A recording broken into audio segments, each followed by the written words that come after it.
The $50 billion secret. The wedding that was an execution. The wedding reception was flawless, an impossible tapestry of wealth and beauty. Held at the opulent Solar family estate in the Hamptons, New York, it was unequivocally the event of the season. Arthur Vance, a reserved art curator, was marrying tech billionaire Alex Solar. But as the vintage champagne flowed and 500 elite guests mingled under the gilded chandeliers, Elara approached the microphone, her hand trembling slightly. "I'd like to propose a toast," she began, her voice resonating across the cavernous ballroom. "A toast to my new family."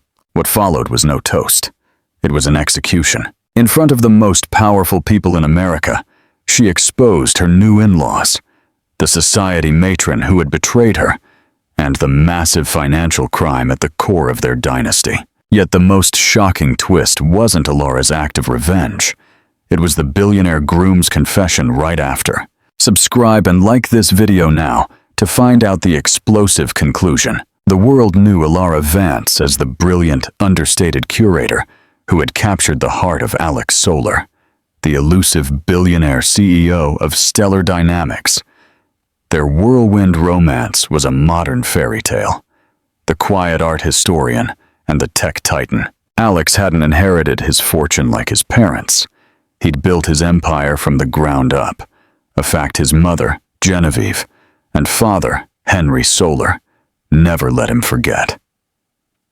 The Solars were old New England money, a lineage that treated anyone outside their exclusive world with palpable disdain. From the moment Alex introduced Elara, they treated her not as a future daughter-in-law, but as a temporary curiosity. "She's quaint," Genevieve had drawled at their engagement party, her eyes scanning Elara's simple, elegant dress. "But darling, the Solar name requires a certain polish." "She's a genius, mother," Alex had countered, his arm tightening around Elara's waist. "She has more substance than our entire social register combined." But the subtle war continued. Genevieve and Henry saw Elara as a threat to their control over the Solar legacy. They wanted Alex to marry old money, not a commoner who worked in a museum. The wedding was their battlefield. The venue was Seacliff Manor, their sprawling estate in the Hamptons. Genevieve had taken the planning reins with military zeal, hiring vendors Elara had never heard of, ordering flowers Elara hated, and compiling a guest list that excluded everyone but Elara's maid of honor. "We simply don't have space, dear," Genevieve had smiled, a thin reptilian expression. "It's a very exclusive list. Senators, Elara's only true ally, or so it seemed, was her cousin and maid of honor, Lauren. Lauren was everything Elara wasn't: bubbly, outgoing, and effortlessly glamorous. She had been Elara's shield against the Solar matriarch. "Don't let her get to you," Lauren whispered, handing Elara a glass of champagne. "Genevieve is a fossil. You and Alex are the future. Just smile, put on the dress, and get that ring." The ring, a dazzling, square-cut Tiffany diamond, felt heavier than a stone. It was a symbol not of love, but of possession. As wedding week began, the pressure mounted. The estate was crawling with staff. Elara felt like a ghost, hovering through rooms while decisions were made about her, never with her. "Alex, this is insane," Elara said one night, standing on the terrace of their guest house. "This isn't a wedding, it's a corporate merger." Alex, illuminated by the moonlight, turned to her. His face, normally so open and warm, looked weary. "I know, but it's the last battle, Elara. Once we're married, they lose. They lose their leverage. They lose their grip. Just get through this. For me, then we can go back to our life." But a persistent dread had settled in Elara's gut. It wasn't just the snobbery. It was the way Henry Solar looked at her, like a chess piece about to be sacrificed. And it was the way Lauren, her sweet, supportive cousin, kept checking her phone, her bright smiles never quite reaching her eyes. "You're jumpy," she told herself, watching the fog roll in over the dark Atlantic. "It's just pre-wedding jitters." She was wrong. It wasn't jitters. It was her intuition, screaming that the fairy tale was a meticulously constructed lie, and she was the only one who didn't know the ending. The cracks in the perfect plan. The first crack appeared 3 days before the wedding, at the final dress fitting. Elara hadn't wanted a designer monstrosity. She had found a simple, exquisitely embroidered 1930s-style gown in a small antique shop. It was her something old, and she loved it. Genevieve insisted the fitting be held in Seacliff Manor's Great Hall. "We must see how it looks in the light," she had purred. Elara stood on the small pedestal. The dress fit perfectly. Not even Genevieve's sour expression could ruin the moment. "It's beautiful, Elara," Alex said, his voice soft. Genevieve glided closer, holding a glass of a rare Napa Cabernet. "Yes, it's passable, though it washes you out, dear. You lack the stature for vintage. It needs something, perhaps a brooch, a very, very large one." And then, with a theatrical gasp, Genevieve stumbled. It was a masterful performance. The glass didn't just spill, it arced, drenching the entire cream-colored bodice in a stain that looked like blood. Elara froze. The room fell silent. The dress, her one piece of herself in this whole farce, was ruined. Genevieve clutched her pearls. "Oh my goodness, how clumsy of me! That old, fragile silk is simply destroyed, utterly ruined." Elara stared at the dark, spreading stain, then at Genevieve's eyes. There was no apology in them, only triumph. Before Elara could even cry, Lauren sprang into action. "Oh, Elara, no, don't worry, I've got this." Lauren rushed out of the room, returning moments later, hefting a massive white garment bag. "I knew something like this might happen. Genevieve is so erratic, so I came prepared." She unzipped the bag. Inside was a dress that was the antithesis of Elara's. A huge modern Vera Wang ball gown, stiff with taffeta, encrusted with crystals. It was loud, flashy, and screamed, "New money!" It was, Elara realized with a jolt, a dress Genevieve would have chosen. "Try it on," Lauren urged, her smile too bright. How did you get this?" Elara asked. Her voice numb. "Oh, I have connections," Lauren said airily. "Just pulled a few strings, knowing how important this wedding is. It's a sample, look, it'll be perfect." Alex looked troubled. "Elara, you don't have to." "Nonsense, Alex," Genevieve interrupted, her good humor miraculously restored. "Lauren has saved the day. She's proven far more capable than we thought." Later that night, Elara sat alone. The ruined vintage dress was piled at her feet. Lauren's rescue felt wrong. How did she have a brand new, 6-figure designer gown on standby? And why did it feel like a coordinated attack? "She's just trying to help," Elara told herself. "You're paranoid." But the paranoia was taking root. She needed air. She walked silently down the manor's grand, carpeted hallway.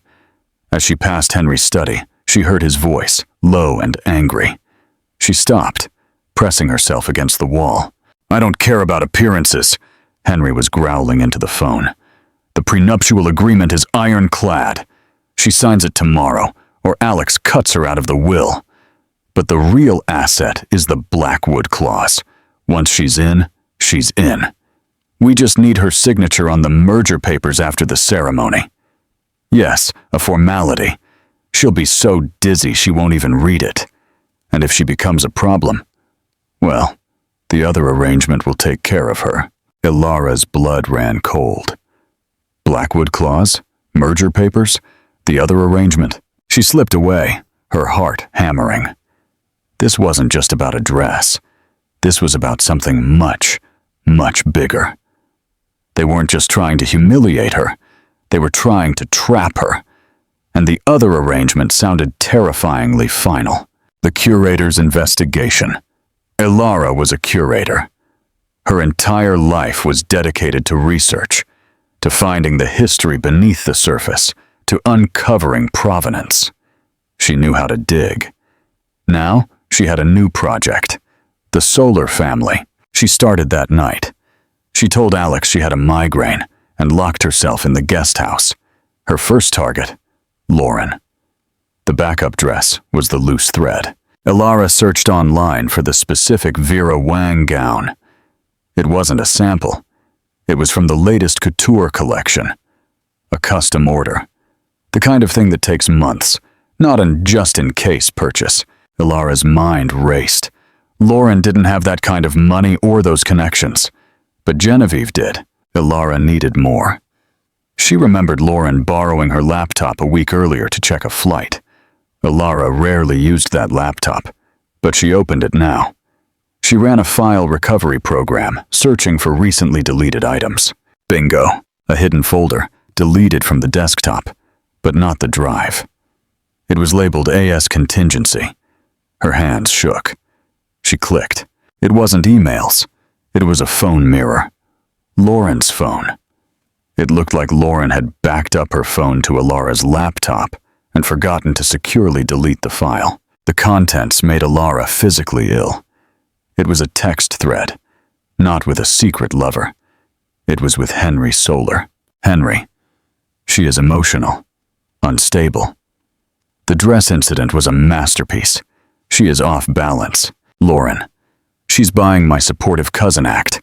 She trusts me completely. Henry. Good. The $50,000 has been wired. Remember the plan. You are not seducing him yet. That comes after the honeymoon. Lauren. I know. I know. I build her trust. She confides in me. After the wedding, I make my move on Alex. He is lonely. She is difficult. I will be the comfort he needs. Henry. This marriage cannot last more than 6 months.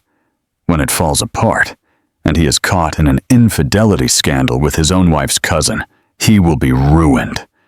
Genevieve and I will invoke the morality clause in the company bylaws. We will seize back control of the board. Stellar Dynamics will be ours again. Lauren. And my payment? Henry. 10 million. And him. If you can keep him. But I doubt it. Just do the job. Elara fell back, the laptop screen spinning. Lauren. Her cousin. Her maid of honor. Not an ally. A mercenary. Hired by Henry and Genevieve. The whole time, the mistress plot wasn't for Alex to cheat before the wedding. It was a long con scam. They were manufacturing a mistress. And it was Lauren. They were going to destroy Alex's reputation, blame him for infidelity, and use the resulting scandal to seize his company. Elara's humiliation? The dress? It was all just a psychological game to make her seem erratic and unstable. A wave of cold, clarifying fury washed over her. They thought she was a fragile, stupid little bird. They had no idea who they were dealing with. But then she remembered Henry's phone call. The Blackwood clause. The merger papers. This affair plot was despicable, but it was a smokescreen. The texts didn't mention Blackwood. That was a different, deeper secret. The affair was to push Alex out of the board. But what was the other part of the trap? The part meant for her? She had to get into Henry's study. Elara waited until 3 in the morning. The massive estate was silent, shrouded in coastal fog. She crept out of the guest house, dressed in black, her heart hammering a frantic rhythm against her ribs. She was a curator, not a spy. But the principle was the same. Handle the artifacts carefully and leave no fingerprints. She'd seen Henry use his keypad code for the study before. His wedding anniversary? Pathetic. The heavy oak door clicked open. The study was a tomb of old money, smelling of leather, brandy, and entitlement. His computer was on, a sleek, expensive desktop. It was password locked. Elara's mind raced. What would a narcissist like Henry use? Solar? No. Seacliff? No. My flower? No. Then she saw the small framed photo on his desk. It wasn't of his wife or son. It was of a racehorse. A tiny plaque on the frame. Red jacket. Blackwood. Kentucky Derby winner. 1998. Her fingers flew over the keyboard. Blackwood. The screen unlocked. Elara plunged into the files. They were mostly dry corporate documents, but then she saw it. A folder labeled Stellar Restructure. Inside was the truth. It was worse than an affair. It was financial treason. Henry and Genevieve were systematically embezzling money from their own son's company, Stellar Dynamics. They were using a shell corporation, Blackwood Capital, to submit fraudulent invoices for consulting services. Millions of dollars, every month, skimmed directly from Alex's profits into an offshore account in the Cayman Islands. But it got worse. The merger documents Henry mentioned were papers that would officially merge Blackwood Capital into Stellar, disguised as a standard acquisition. And the signature line on the new merged entity? The Director of Acquisitions? It was blank. They were going to give Elara that title as a wedding gift. The final puzzle piece clicked into place, the Blackwood clause in the prenuptial agreement. She hadn't seen it, but she could guess. It stated that if the marriage ended, each party was responsible for the debts or crime of any corporate entities they managed. It was a perfect diabolical trap. Get Elara to sign the prenup. Get her to sign the merger papers at the wedding, making her the director of the fraudulent shell company. Unleash Lauren to destroy the marriage. When the divorce came, the fraud would be discovered. Who would be the obvious scapegoat?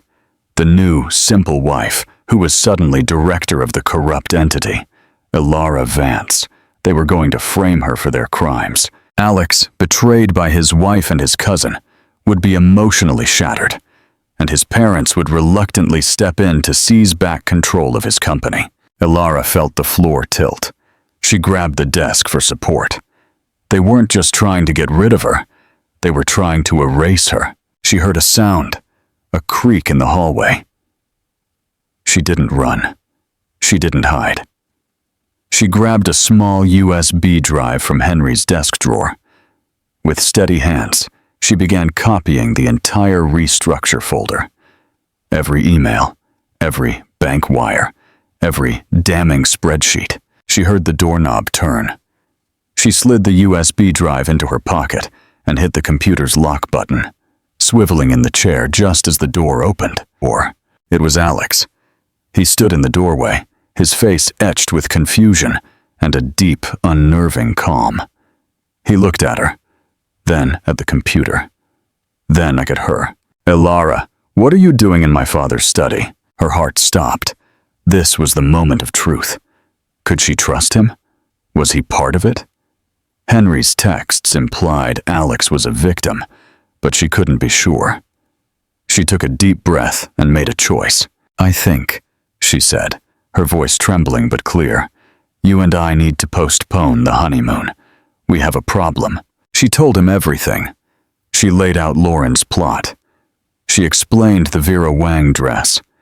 And then she told him about Blackwood Capital, the embezzlement, and the trap they had sprung for her. She watched his face, expecting rage, disbelief, or denial. Instead, Alex Soler listened with an intensity that chilled her. His expression didn't change. When she finished, he was silent for a full minute. The only sound was the grandfather clock ticking in the hall. Finally, he spoke. You found all of this in 3 days. Alex, do you hear me? Your parents are criminals. They're framing me. Lauren is... I know, he said. Elara stared. You know? I've known they were stealing from me for 2 years, Alex said, his voice flat, stripped of emotion. I just didn't know how. Blackwood Capital. That's the piece I was missing. And I had no idea they'd pull Lauren into it. That's new. You knew? And you let me walk into this? You let them humiliate me? Elara, he said, stepping into the room. I knew they were thieves. I didn't know they were monsters. I thought they just wanted money. I didn't realize they wanted to destroy you." He glanced at the USB in her hand. "They underestimated you. They think you're a museum piece. They don't realize you're a weapon." "What do we do?" she whispered. "Do we call the police? Do we cancel the wedding?" "No," Alex said, a hard light coming into his eyes. "We do neither. The wedding is tomorrow. 500 of the most powerful people in the world will be here. My parents plan to destroy us. What they don't realize is we plan to destroy them."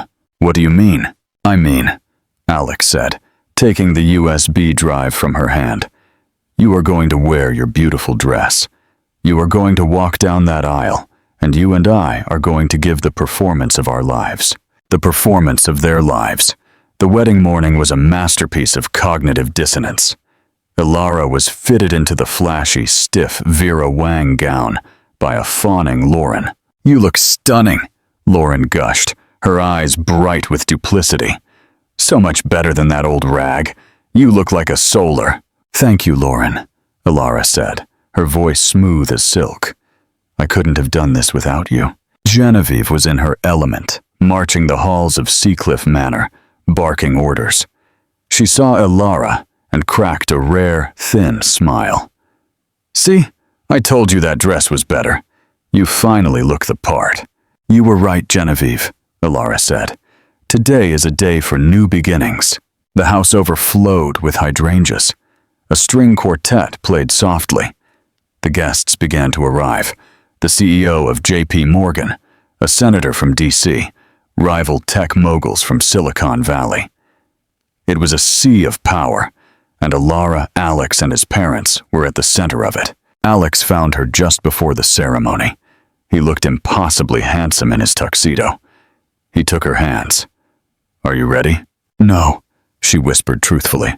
"I'm terrified." "Good," he said. "Use it. Remember, they want you to be the naive, trembling bride. They're counting on it." Then he leaned in and whispered, "I sent a little gift to your room, something new. I think you should wear it." He left. Elara, confused, hurried back to her bridal suite. On the bed, laid out perfectly, was her original 1930s vintage gown. It was spotless. The wine stain was gone. A small note was pinned to it. "My friend at the Metropolitan Museum is a genius with textiles. I could never let you marry me in a dress chosen by our enemies." Elara stripped off the Vera Wang, and she put on her dress. When she stepped out at the top of the grand staircase, she saw Genevieve's face. The matriarch's smile froze, and her eyes widened in pure, unadulterated fury. Elara simply smiled and began her descent. The ceremony itself was a blur. It took place on the lawn, the Atlantic crashing violently against the cliffs below. Elara and Alex stood under an arch of white roses. She could feel Henry's gaze on her. She could feel Lauren standing beside her, radiating smug victory. They said their vows. Elara's voice was firm. "I promise to be your partner," she said, looking directly into Alex's eyes, "in truth and transparency with no secrets between us. What is yours is mine, and what is mine is yours. Always." Alex's vows were just as loaded. "I promise to honor you, to protect you, and to build a life with you, based on unconditional trust. I will be your shield, and I will be your sword. No one will ever harm you again, I swear it." They were pronounced husband and wife. Alex kissed her, a brief, hard kiss that felt less like romance and more like a pact. The crowd erupted. The trap was sprung. The execution. The reception was held in the grand ballroom. The atmosphere was exuberant. Champagne flowed like water. Elara and Alex had their first dance. "Are they watching us?" Elara whispered as Alex spun her. "Of course," he murmured back. "My mother is furious about the dress. My father is already calculating how long it will take him to get you to sign those papers. and Lauren is probably picking out the china pattern for her wedding to me. This is crazy, she said. This is justice, he replied. It's time for the toasts. They took their seats at the head table. Henry, as the father of the groom, rose first. He tapped his glass. Friends, family, he began, his voice booming. We are here to celebrate a union. When my son Alex first built his company, he did it with ideas. But ideas are fleeting. It is legacy that endures. It is family that endures. He raised his glass to Elara. We are so surprised Alex chose someone so simple, but we are confident she will learn the Solaire way. After all, she's a quick study. We welcome you, Elara, to the family. The applause was polite. It was a clear, public insult. Next, Genevieve stood. To Alex and Elara, may they be as happy as they deserve. Another veiled threat. Then, Lauren. To my dearest cousin Elara, she exclaimed, raising her glass. We've been through so much. I'm so happy you've finally found someone to take care of you. You deserve all the happiness in the world. And to Alex, welcome to the family. I look forward to getting to know you much better. She winked. It was disgusting. Elara felt the gaze of 500 people. Finally, it was Elara's turn. Alex squeezed her hand. She stood, walking toward the microphone. The room hushed. Thank you, she began, her voice soft, causing the crowd to lean in. Thank you, everyone, for coming. Thank you, Genevieve and Henry, for this extravagant welcome. And thank you, Lauren, for everything. She smiled, a small, sad smile. Henry mentioned I'm a quick study. And he's right. I've learned a great deal since meeting the Solars. I've learned about art, about business, about family values. She turned to Alex's AV technician, who was manning the large screen set up for a romantic slideshow. Jaime, would you run the presentation I gave you? I call it The Solar Family Values. Genevieve looked confused. Henry narrowed his eyes. Of course, Mrs. Solar, the technician said. The screens flickered. But it wasn't a photo of Elara and Alex. It was a bank statement. A transfer of $50,000 from Solar Industries to a private account. This first slide, Elara said, her voice gaining strength, is a generous gift from my new father-in-law, Henry Solar, to my maid of honor, Lauren, a thank you for her services. A collective gasp swept the room. Lauren went white. Click. The next slide. It was the text thread. Blown up. 20 feet high. Henry. This marriage cannot last more than 6 months. Lauren. I know. I will make my move on Alex. He is lonely. I will be the comfort he needs. Henry. We will seize back control of the board. Stellar Dynamics will be ours. This, Elara said, her voice ringing with ice, is the plan. Hire my own cousin, seduce my husband, manufacture an infidelity scandal and steal his company. A round of applause for family values, please. Lauren let out a choked sob and slumped in her chair. But wait, Elara said. There's more. Click. The next slide. A complex diagram of shell corporations. Stellar Dynamics at the top. An arrow pointing to Blackwood Capital. Cayman Islands. This, Elara said, is the real family business. Embezzlement. For the last 2 years, Henry and Genevieve Solar have been skimming millions of dollars from their own son. Henry leaped to his feet, his face purple. This is slander, lies, security, shut this down. Oh, but it's not slander if it's true, Henry, Elara said. I found the Blackwood file in your study, the one protected by your favorite horse's name. Henry froze. And the best part, Elara continued, her voice trembling with righteous fury, was the trap you set for me. The plan to make me the director of Blackwood Capital, to frame me for your fraud, To send me to prison while you stole my husband's empire. The ballroom was in chaos. Guests were standing. The senator looked horrified. The J.P. Morgan CEO was already heading for the door. "Genevieve!" Henry shrieked, a high animal sound.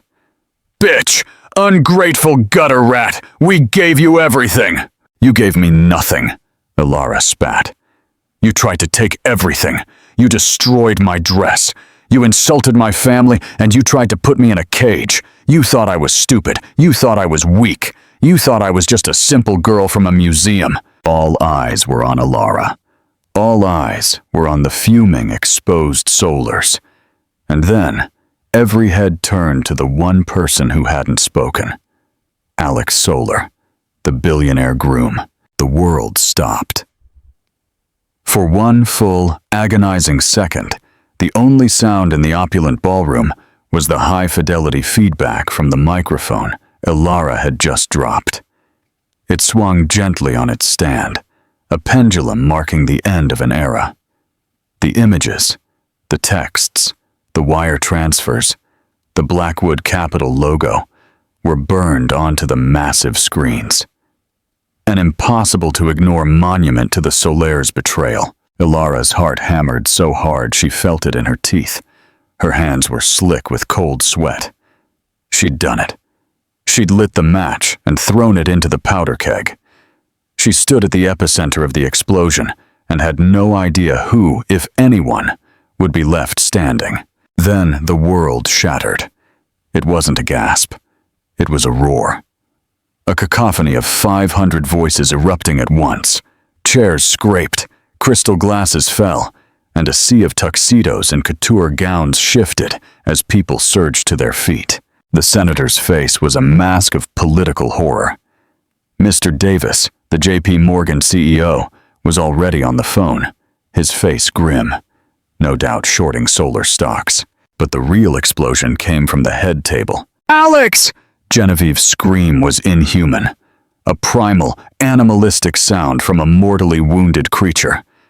She lunged, not at Elara, but at the nearest projection screen, her lacquered nails raking at the image of her own texts. "Lies!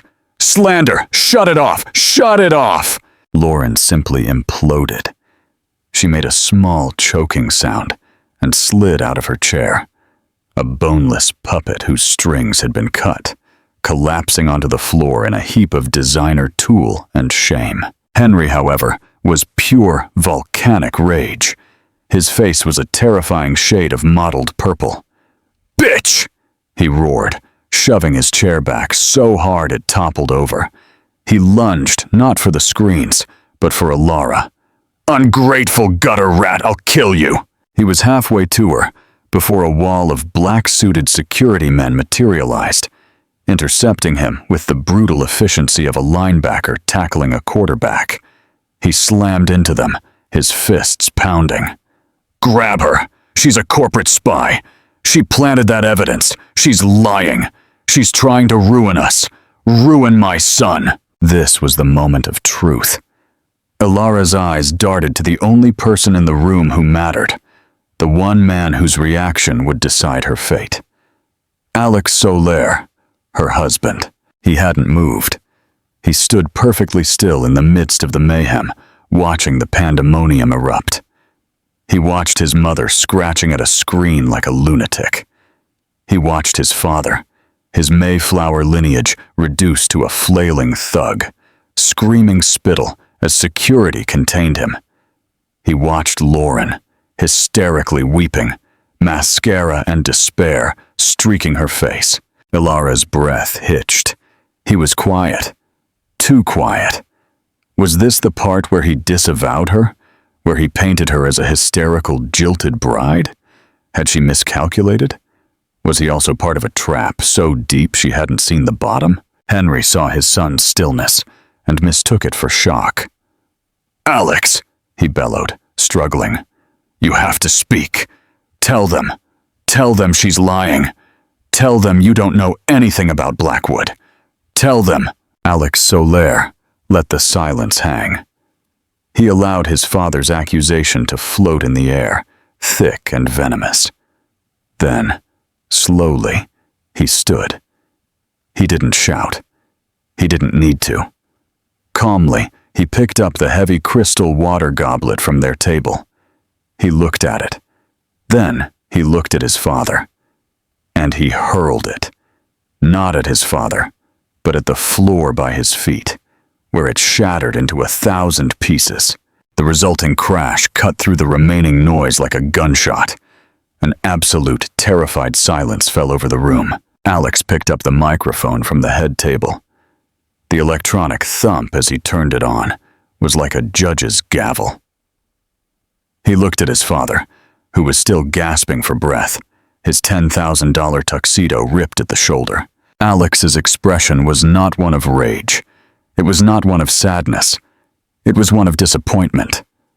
The kind a teacher shows a star pupil who just cheated on an easy test. "She didn't fake a thing, Father," Alex said. His voice was amplified, cold, and clear as a diamond. It echoed off the gilded ceilings. Not one single thing. A fresh wave of whispers coursed through the crowd. Henry's face went from purple to an ashy white. Alex addressed the 500 stunned guests.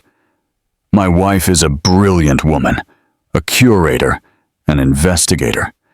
Her entire life is dedicated to finding the truth beneath the paint, the provenance behind the artifact." He turned back to his parents, and in 3 days, she uncovered a criminal conspiracy that has been poisoning my company and my life for years. She is entirely correct. My parents are thieves. My wife's cousin is a hired tramp. Everything you see on those screens is the unvarnished, pathetic truth. Elara felt a wave of relief so powerful her knees nearly buckled. He believed her. He was standing up for her, but Alex wasn't finished. He held up a hand. "But the truth is, Elara only found about 70% of it." A new silence of confusion. Elara stared at him, startled. "What?" Genevieve, who had been panting next to the screen, froze. Henry's eyes narrowed. Alex smiled. A thin, dangerous smile that held no warmth whatsoever. "That other 30? The Swiss accounts that Blackwood Capital was feeding? The 80 million in laundered art purchases my mother has been gifting to international museums to clean the money? The bribery? Oh, that's my favorite part." He gestured with the microphone. Not to his parents, but to the crowd. "Isn't that right, Senator Thompson?" The senator from D.C. looked as if he'd been shot. "That anonymous $5 million donation to your youth foundation, right after that Stellar Dynamics defense contract, was suddenly rubber-stamped by the committee, the one my father personally lobbied for against my express wishes." Senator Thompson began backing away, mumbling to an aide. Get the car, now." Alex's gaze swept the room. My parents weren't just embezzling. They were committing wire fraud, securities fraud, tax evasion, and conspiracy to bribe a public official. They weren't just trying to steal Stellar Dynamics. They were using it as their personal piggy bank to commit federal crimes. He finally looked at his father, who was now shaking. "You see, Father, my wife, in her brilliance, was gathering evidence for what she thought was a divorce filing or a criminal case to save herself." "I," Alex said, tapping his own chest, "have been gathering evidence for the Southern District of New York for 18 months. The gasp in the room was so sharp it stole their air. Henry Solar's legs gave out, and he staggered, grabbing a chair for support. He was looking at his son as if for the first time. "This wedding," Alex announced, his voice ringing with the finality of a death sentence, "was a trap, but not for my wife. It was never for her, it was for you." Elara's head spun. 18 months? He knew. He knew all this time.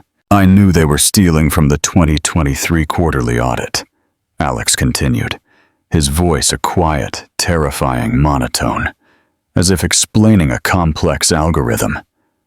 "I knew you were arrogant. I knew you, Mother, were consumed by a bitterness that rotted you from the inside because your son eclipsed you. I knew you hated Elara because she was smart and kind and mine. So I let you, he said. I let you steal. I let you build your little shell company. I let you plot your takeover. I fed you false information. I let you believe you were winning. Because I wasn't just building a civil case. I was building a federal one. I needed you to commit so many crimes, so publicly, that no lawyer, no judge, no dynasty could unlink you from it.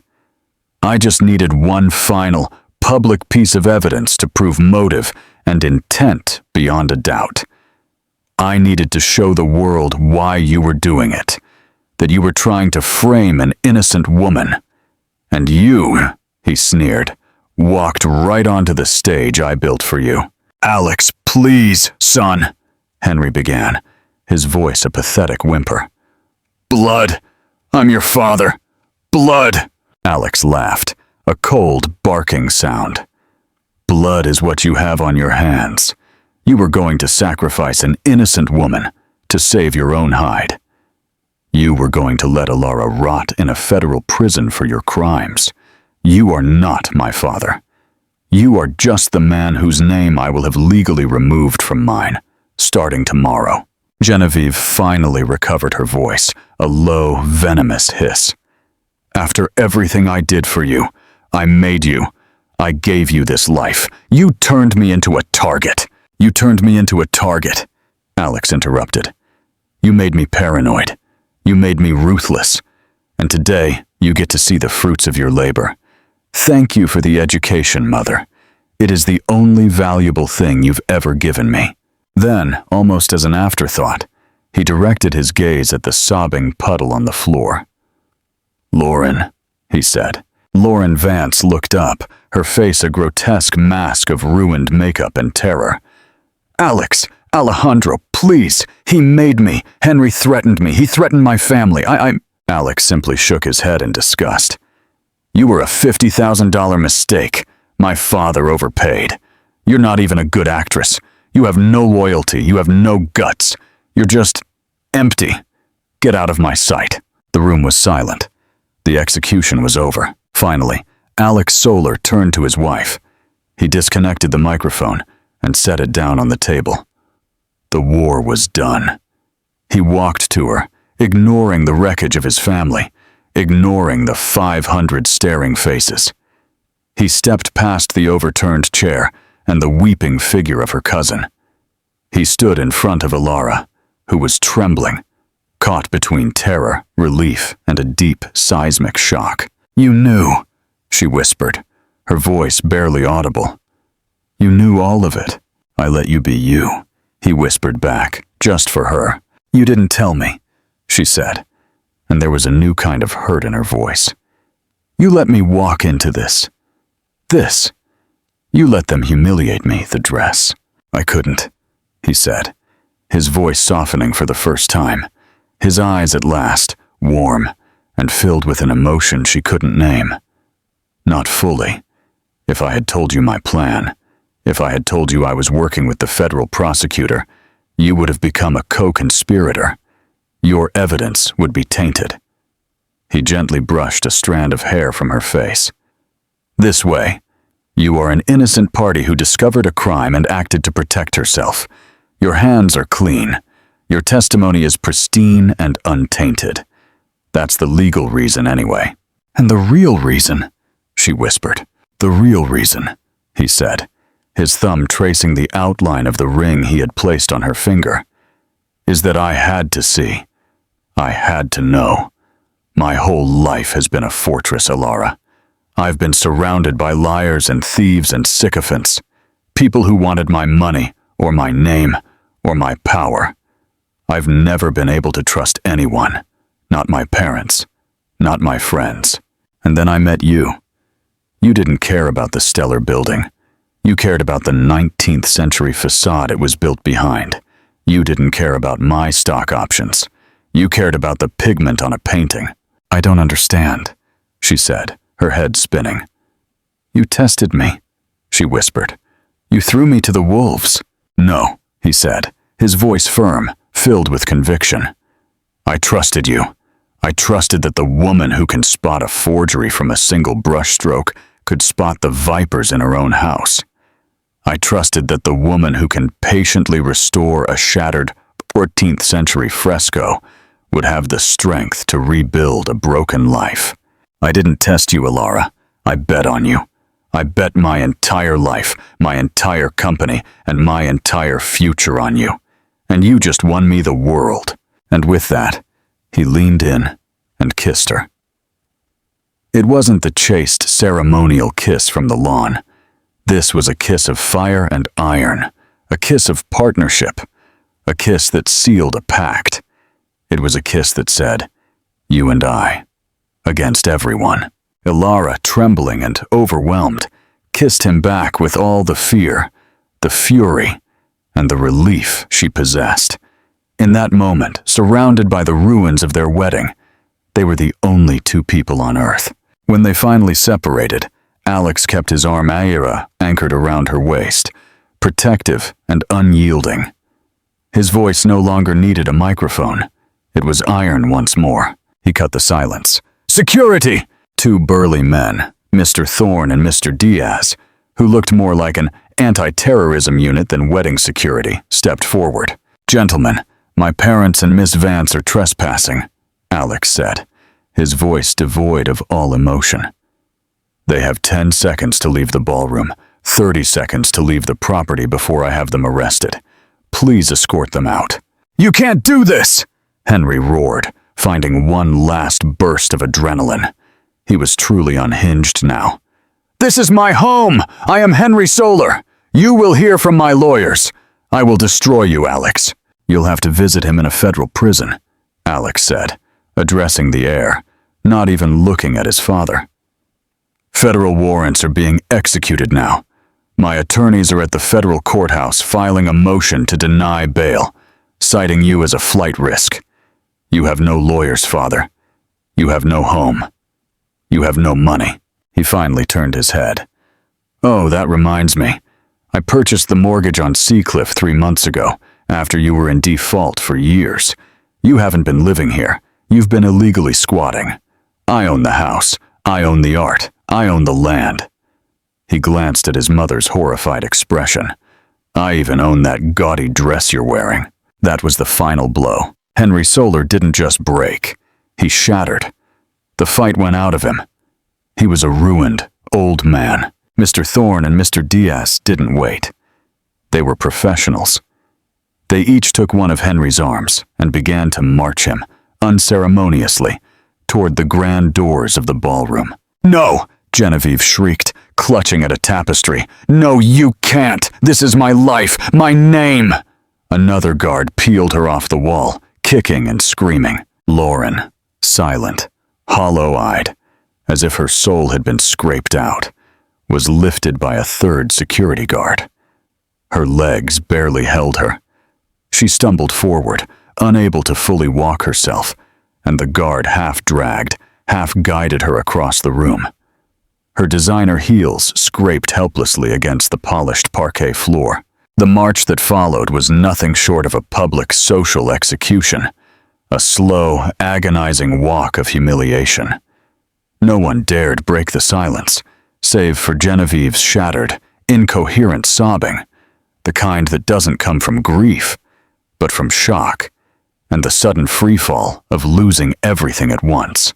500 guests, the world's elite, the powerful, the feared, the untouchable, parted by instinct, opening up in a wave like the Red Sea, making way for the condemned. At the grand entrance, the doors burst open.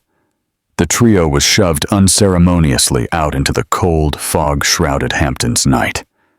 The wind hit them hard, brutally, as if the outside world also rejected them now. Then, slam! The colossal door shut with a deep, echoing thud that sounded final. Irrevocable. Sentence delivered. Silence seeped back into the ballroom. But this silence was different, heavier, awkward, Suspended in disbelief, 500 of the most influential, rich, and powerful individuals on Earth now stood frozen, facing a 30-year-old billionaire and the woman he had just fought for. What was the protocol now? Did one politely collect their coat and leave? Was the gala over? Or did life impossibly continue? Alex Soler still had his arm anchored around his wife's waist, protective and unyielding. He allowed himself a moment to survey the ballroom. He took in the pale, stunned faces, the half-eaten plates of delicacies no one would dare touch again, the champagne flutes abandoned mid-toast, and the string quartet huddled in the corner like startled deer, awaiting the next shot from a hunter. Then he smiled. A real smile. One that softened his features and lit his face with warmth, and something almost boyish, something no one there had ever seen in him. "Well," he said, his voice rich, calm, even gently amused, as if acknowledging the absurdity of the last 10 minutes. That was unpleasant. A few scattered, shaky laughs escaped, the kind people give when they are unsure if laughing is safe, but relief is beginning to break through. Alex directed his gaze toward the trembling string quartet. "Gentlemen," he addressed them, his voice firm and resonant enough to re-anchor the room. "My wife and I," he put unmistakable emphasis on wife, "never got our first dance. If I recall correctly, we requested athlete." The lead violinist blinked, stunned, but nodded frantically. The musicians nervously raised their instruments, exchanging quick, wide-eyed glances. Alex extended his hand to Elara. "May I have this dance, Mrs. Soler?" Elara, still mentally spinning from everything that had happened, the chaos, the revelation, the public downfall of her enemies, looked at his outstretched hand. Then she looked into his eyes, finding warmth there, certainty, and a promise of security she had never known before. The fear unclenched. The shock subsided. What was left was him. She put her hand in his. Her voice was soft but sure. "Yes. Yes, you may." He led her to the center of the vast, now empty dance floor. The first soulful notes of Etta James slid into the air, melting the tension that clung to the walls. Alex pulled her close, not possessively, but with reverence. And beneath the golden chandeliers, with 500 silent witnesses, the newly crowned king and his queen began to dance. It wasn't tender or timid. It wasn't a fairy tale waltz. It was a dance of victory, deliberate, powerful, and intimate. A dance of equals. A dance of two survivors who had chosen each other and won. Slowly, a sound rose up. Applause, hesitant at first. It began with Mr. Davis, a CEO known for never showing emotion. He stood up, clapping with genuine, astonished respect, aimed squarely at Alex. Then, one by one, others joined. The applause grew. It swelled. It became thunderous. This was not polite wedding applause. It was a standing ovation. For mastery, for transformation, for the elegant cruelty of a perfectly executed power shift. "What happens now?" Elara whispered against his chest, her head resting there, as if she had finally found a place she belonged. For the first time that night, she fully exhaled. She felt safe. "Now," Alex murmured into her hair, holding her close as the music soared around them, cradling them from the world watching. "We begin our marriage. We go home. Not here, to our home. And we build a life. The life we both deserve." They thought she was a pawn in their game, a simple girl they could crush and discard. They didn't realize she was the player who would flip the entire board. Elara and Alex's wedding day didn't end with a honeymoon. It ended with the complete dismantling of a corrupt dynasty. Justice and karma served ice cold in front of 500 guests. The profound lesson. The true secret wasn't the $50 billion at stake. It was the priceless, unearned loyalty of a good person. Henry and Genevieve believed trust was a transaction to be bought or manipulated, which is why they hired Lauren. Alex believed trust was a profound act of faith and a gift to be earned, which is why he gave Elara the choice to save herself, simultaneously creating a partner whose truthfulness could never be questioned. True power is not inherited wealth. It is the radical choice to trust the strength and character of the person you love.